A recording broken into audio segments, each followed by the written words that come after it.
दोस्तों, महालक्ष्मी केस बेंगलुरु, क्या था पूरा मामला, आखिर क्या हुआ है, इस पूरे मामले में शुरू से आखिर तक जानेंगे इस वीडियो में। नमस्कार, मेरा नाम है अमन कुमार शिंदे और आप देख रहे हैं द केस यूट्यूब चैनल, जिस पर मैं ऐसे ही रियल क्राइम से जुड़ी स्टोरीज़ लेकर आता रहता हूं। तो अगर आपने मेरे चैनल को सब्सक्राइब नहीं किया तो सबसे पहले आप चैनल को सब्सक्राइब करें। बिना देर किए शुरू करते हैं। दोस्तों, बेंगलुरु में 6 क्रॉस पाइपलाइन रोड एक एरिया है, वहाँ पर एक इलाका पड़ता है वयाली कवल। वहाँ पे एक 3 मंजिला बिल्डिंग है। 20 सितंबर, अभी 6 दिन पहले 20 सितंबर को जो पूरी बिल्डिंग है उसमें सारे किराएदार रहते हैं। पूरी बिल्डिंग में मकान मालिक कहीं और रहता है। तो उस बिल्डिंग के फर्स्ट फ्लोर के आसपास, फर्स्ट फ्लोर पे जितने भी लोग थे वहाँ पे एक रूम था जो बंद था, कुछ दिनों से ताला लगा हुआ था वहाँ पे, और उस रूम से बहुत ही गंदी बदबू आ रही थी। कुछ दिनों से वो बदबू आ रही थी, थोड़ी थोड़ी करके वो बदबू बढ़ती जा रही थी। तो जितने भी अगल बगल रहने वाले, फर्स्ट फ्लोर पे रहने वाले जो लोग थे, उन्होंने सोचा कि यार ये इतनी गंदी बदबू कैसे आ रही है, मतलब क्या है मतलब इसमें। तो वो बदबू जब बहुत ज़्यादा बढ़ गई, असहनीय हो गई, तो वहाँ पे जितने भी लोग थे उन्होंने मकान मालिक को कॉल किया कि भैया देखो यार, ये तुम्हारे मकान में से वो ताला लगा हुआ है, वो गेट में वो एक लड़की रहती थी, वो शायद उसी का रूम है, उसी के रूम से बहुत तेज़ बदबू आ रही है। वहाँ पर एक लड़की रहती थी जो अकेली रहती थी किराए से, और कुछ दिनों से वो वहाँ के लोगों को देख नहीं रही थी, जिसका नाम था महालक्ष्मी।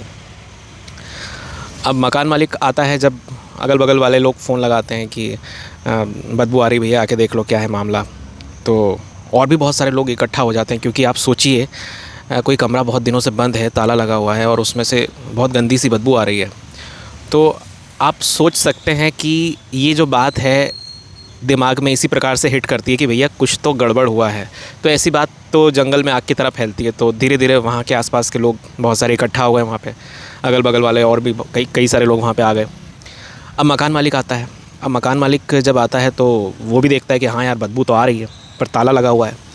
तो अब मकान मालिक कॉल करता है अपनी किराएदार को, उसी किराएदार को जो वहाँ रहती थी, अकेली रहती थी, पिछले 5 महीने से वो रहने आई थी, जिसका नाम था महालक्ष्मी। महालक्ष्मी को वो कॉल करता है तो महालक्ष्मी का नंबर स्विच ऑफ बताता है।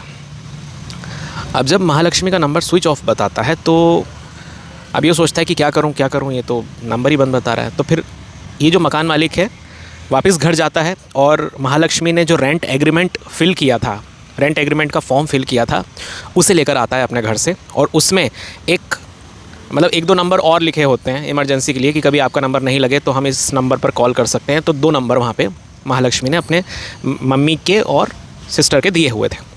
तो अब मकान मालिक लगाता है महालक्ष्मी की मम्मी के नंबर पे फ़ोन, और फ़ोन करके कहता है कि अरे वो आपकी बेटी यहाँ पे रहती थी और वो काफ़ी दिनों से ताला लगा हुआ है और इस रूम से बहुत बदबू आ रही है, आपकी बात हुई क्या, कहाँ पे है आपकी बेटी। तो अब उधर से महालक्ष्मी की मम्मी बात कर रही थी, वो भी बेंगलुरु में ही रहती थी।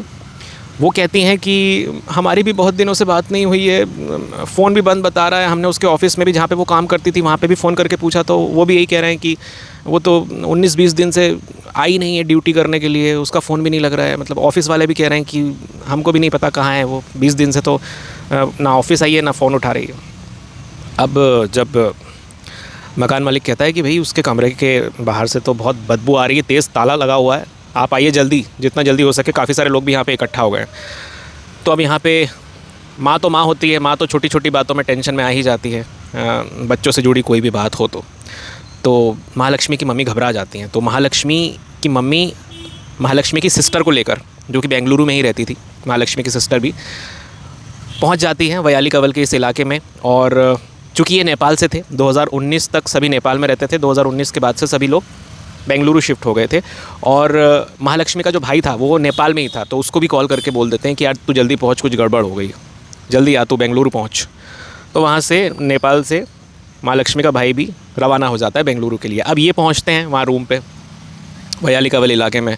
अब इसकी मम्मी के पास, महालक्ष्मी की मम्मी के पास एक चाबी थी, एक और चाबी थी, मतलब कभी कभार इसकी मम्मी भी आया जाया करती थी, तो एक चाबी इसकी माँ के पास थी, महालक्ष्मी की मम्मी के पास। तो वो उस चाबी से ताला खोलते हैं। अब जैसे ही ताला खुलता है उस रूम का, भाई साहब,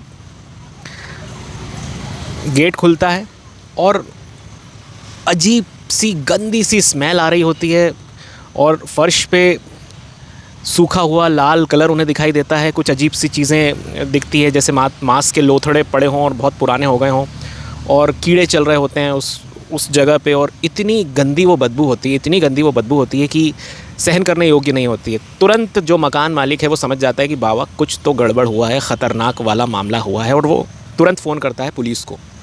वो तुरंत फ़ोन करता है मकान मालिक, पुलिस आती है।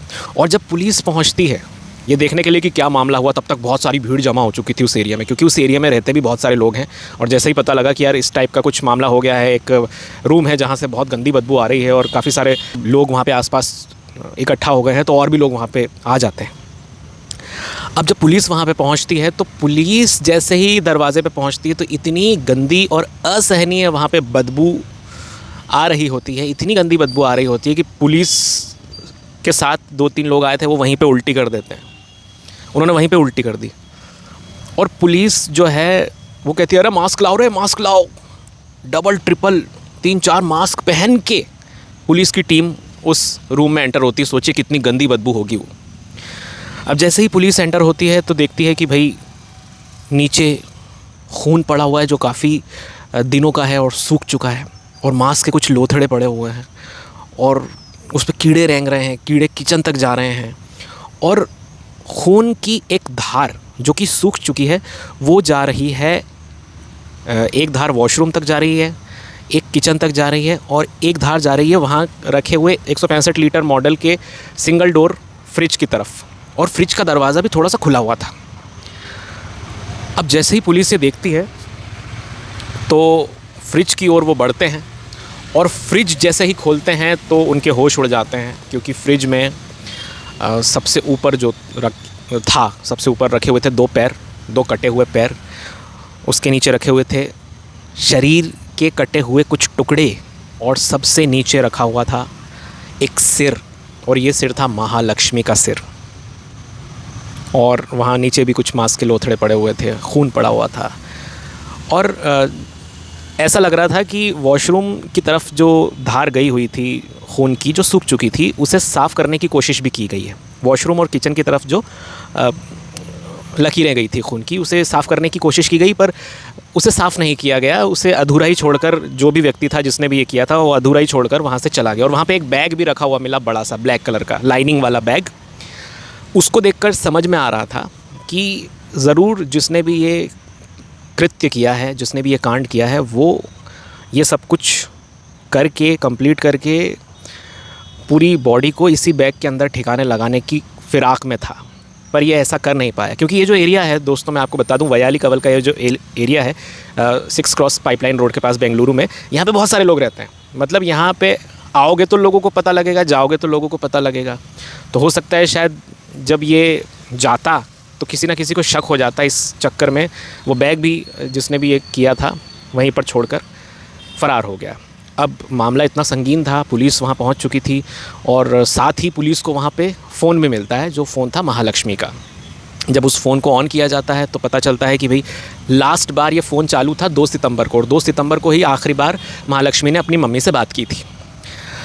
तो भाई पुलिस तुरंत फॉरेंसिक टीम को बुलाती है। फॉरेंसिक टीम वहाँ पहुँचती है ताकि भाई जांच करे, देखे। ऑब्वियसली फॉरेंसिक टीम का ही काम होता है कि इस तरह का कोई मामला हो तो फॉरेंसिक टीम वहाँ पहुँचे। फॉरेंसिक टीम जब वहाँ पहुँची तो भैया उन्होंने भी कहा कि ये इतना असहनीय है यहाँ की बदबू सहन कर पाना कि भैया हमसे भी नहीं रहा जाएगा। तो फॉरेंसिक टीम जो वहाँ पहुँची वो भी डर गई, वो भी खौफ में आ गई। इतनी बदबू वहाँ आ रही थी कि उनसे भी सहते नहीं बना, और उन्होंने बोला कि भैया अब तो अस्पताल के मुर्दाघर की टीम को ही बुलाना पड़ेगा। तो वहाँ पे एक बोरिंग अस्पताल है, बेंगलुरु का प्रसिद्ध अस्पताल है। अक्सर इस तरह के केसेस होते हैं तो वहीं पे पोस्टमार्टम और ये सारी चीज़ें होती हैं। तो वहाँ के मुर्दाघर की टीम को बुलाया गया, फिर उनकी मदद से वहाँ पे जो भी चीज़ें थी उसको इकट्ठा किया गया और फिर ले जाया गया पोस्टमार्टम के लिए।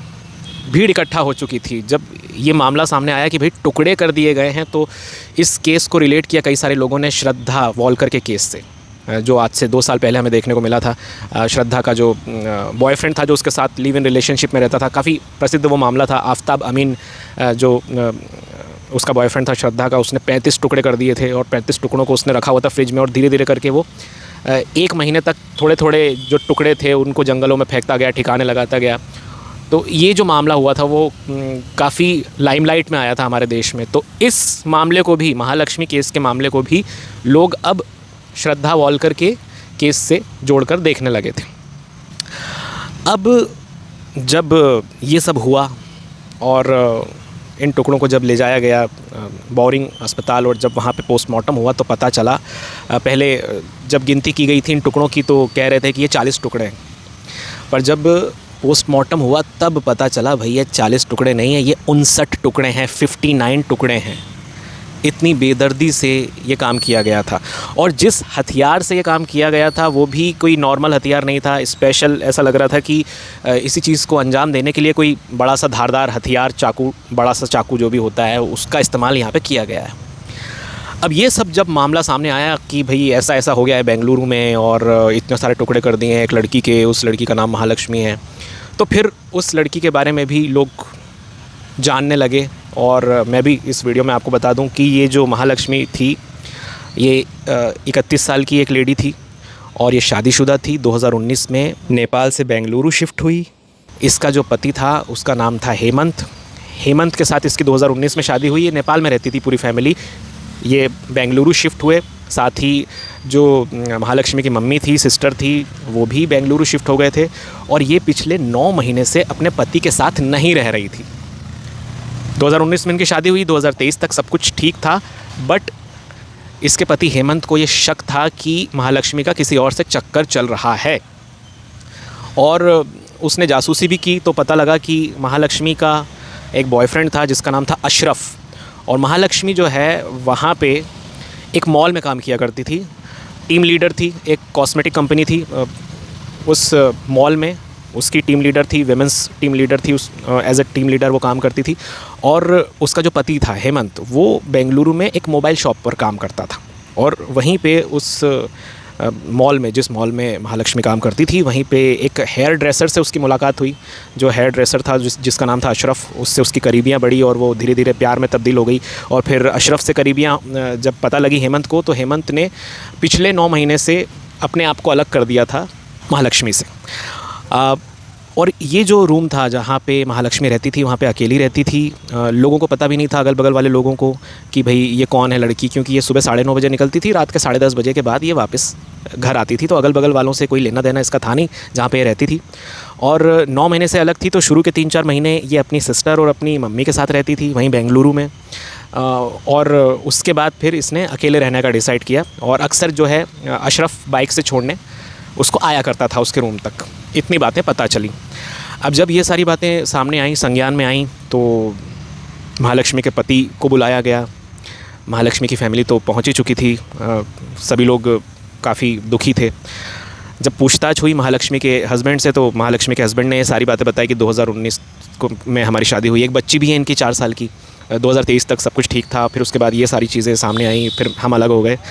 और फिर अशरफ को भी बुलाकर पूछताछ की गई। जब पूछताछ की गई तो पूछताछ में कहीं से ये लग नहीं रहा था कि ये जो कांड है इसको अंजाम दिया है या तो अशरफ ने या महालक्ष्मी के हस्बैंड ने, समझ में नहीं आ रहा था, क्योंकि तो इन्हें जाने दिया गया। डबल से भी पूछताछ की गई, दोनों से, महालक्ष्मी के बॉयफ्रेंड से, महालक्ष्मी के हस्बैंड, दोनों से। फिर कुछ भी ऐसा हाथ नहीं लगा कि भाई ऐसा कुछ इन्होंने किया हो। फिर कहानी में एक और नया ट्विस्ट आया दोस्तों, और वो ट्विस्ट ये था कि कातिल जो था, जिसने महालक्ष्मी के साथ ये इतना बड़ा घिनौना कृत्य किया, हैरान कर देने वाला कृत्य किया, वो कोई तीसरा शख्स था। और जब वो उस तीसरे शख्स के बारे में पता लगा, ये मोबाइल की कॉल डिटेल्स जब निकाली पुलिस ने तब पता लगा। तो बेंगलुरु पुलिस ने कहा कि भाई नाम हमें पता चल गया है, ये कोई आउटसाइडर है और उसका नाम हम रिवील नहीं कर रहे हैं, ताकि अगर उसका नाम हम रिवील कर देंगे तो वो अलर्ट हो जाएगा और वो भाग जाएगा। और ये पता किया गया कि भाई ये जो बंदा है ये आउटसाइडर है। वैसे जो इसका बॉयफ्रेंड था महालक्ष्मी का, ये उत्तराखंड से था, इसका पति, और महालक्ष्मी तो नेपाल से थे। और ये जो आउटसाइडर बंदा था, पहले कहा गया कि ये पश्चिम बंगाल से है, पर फिर पता लगा कि ये उड़ीसा के भद्रक ज़िले का रहने वाला है। मुक्ति रंजन रॉय इस व्यक्ति का नाम था। और इसके बारे में जब पता लगा तो एक साइड नोट छोड़कर ये बंदा, पुलिस इसको पकड़ने गई उससे पहले ही इसने उड़ीसा के भद्रक ज़िले में, जहाँ का ये रहने वाला था, वहाँ एक पेड़ से लटक कर अपनी जीवन लीला समाप्त कर दी। और जो लेटर इसने छोड़ा था, जिसमें इसने कबूला कि मैंने महालक्ष्मी के साथ मैंने ही ये सब किया है, तो उसमें जो लिखा था वो मैं आप सभी को दिखाता हूँ। वो ये था: वो मुझे अपने घर लेकर गई। मैंने उसे गुस्से में थप्पड़ मार दिया और वो मुझ पर गुस्सा हो गई। उसने मुझे मारने की कोशिश की, लेकिन आखिरकार मैंने उसे मार डाला। Bye love. पुलिस अच्छी नहीं है। अशोकनगर पुलिस ने कत्ल से एक दिन पहले मुझे छोड़ने के लिए 10,850 रुपये लिए। उस दिन मुझे काफ़ी चोट आई थी। फिर वो मेरे घर आई और मुझे अपने घर जाने देने के लिए तैयार हो गई। मैंने गुस्से में उसका गला दबा दिया और उसकी मौत हो गई। इसके बाद मैंने उसकी लाश के उसी के खरीदे हुए चाकू से टुकड़े कर डाले। मैंने सोचा कि लाश के टुकड़ों को कुछ समय में पैक कर लूँगा। मैं खुद ही फंदे से झूलने जा रहा हूँ। जो कुछ मैंने किया उसके लिए मैं बहुत रोया हूँ। मैंने उसे बहुत प्यार किया था। ये सब मैंने तब कैसे कर दिया मुझे खुद नहीं पता। हुकुम ब्रो, सॉरी, मुझे माफ़ करना। मैं तुमसे मिल नहीं पाया। मैंने जब महालक्ष्मी से तुम्हारे बारे में पूछा तो उसने बताया कि तुम अपने होम टाउन गए हो, इसीलिए मैंने कुछ नहीं कहा। एक बात और, cross check please. Good bye for every day. मुक्ति। तो दोस्तों, कहानी बिल्कुल साफ़ है कि ये जो कांड अंजाम दिया गया इतना भयावह कि इतने टुकड़े महालक्ष्मी के करके फ्रिज में रखकर ये बंदा फ़रार हो गया। इसके बाद ये ख़ुद भी परेशान था और इतना भयावह इसने ये सब कुछ किया कि किसी की भी रूह कांप जाएगी। कोई इतना घिनौना काम कैसे कर सकता है? मतलब नफ़रत की आग इस कदर कैसे जल सकती है कि कोई किसी को इस तरह से ख़त्म कर दे। दोस्तों, मामला साफ़ है। मुक्ति रंजन रॉय जिसने ये कांड किया वो अब इस दुनिया में नहीं रहा। उसने अपनी जीवन लीला समाप्त कर दी है। और साथ ही हेमंत, जो कि महालक्ष्मी का हस्बैंड था, वो महालक्ष्मी से इसलिए दूर था क्योंकि महालक्ष्मी का कहीं और किसी से चक्कर चल रहा था, कह सकते हैं आप, जिसका नाम अशरफ था। और ये जो तीसरा बंदा है, मुक्ति रंजन रॉय, जिसने इस मामले को अंजाम दिया, उसकी बातों से और उसके कृत्य से ये साबित हो जाता है कि महालक्ष्मी का कहीं और भी, मतलब पति ने छोड़ा क्योंकि किसी और से चक्कर चल रहा था। मुक्ति रंजन रॉय ने ऐसा किया क्यों? क्योंकि महालक्ष्मी से वो बहुत प्यार करता था और उसे भी ये पता लगा कि इसका कहीं और चक्कर चल रहा था। तो दोस्तों, ये था पूरा मामला बेंगलुरु का। एक एक चीज़ मैंने आपको बताने की कोशिश की है शुरू से आखिरी तक, और ये सारी चीज़ें जो है हमारे सामने आई। बहुत सारे लोगों के मन में बहुत सारे सवाल थे जब ये केस एकदम से सामने आया, पर जब चीज़ें खुलती गई, परतें खुलती गई, तो कल तक ये नहीं पता था कि भाई ये जो मुक्ति रंजन रॉय है ये मिलेगा या नहीं मिलेगा। इसका नाम हाइड कर दिया गया था, पर कल शाम को ही न्यूज़ आई कि इसने अपनी ख़ुद की जीवन लीला इस तरह से समाप्त कर ली और ये सारा मामला आपके सामने है। तो दोस्तों, ये थी महालक्ष्मी केस की पूरी कहानी। वीडियो को लाइक ज़रूर कीजिए ताकि मुझे प्रोत्साहन मिले। मेरे चैनल को अगर आपने सब्सक्राइब नहीं किया है तो मेरे चैनल द केस को सब्सक्राइब ज़रूर करें, क्योंकि मैं यहाँ पर ऐसे ही रियल क्राइम डॉक्यूमेंट्री स्टोरीज़ आपके लिए लेकर आता रहता हूँ। और शेयर कीजिए इस वीडियो को ज़्यादा से ज़्यादा ताकि और भी लोगों तक ये पूरी कहानी, जो अभी भी सोच रहे हैं कि भाई हुआ क्या था, पूरा जाने तो सही, उन तक पहुँचे ये बात। धन्यवाद।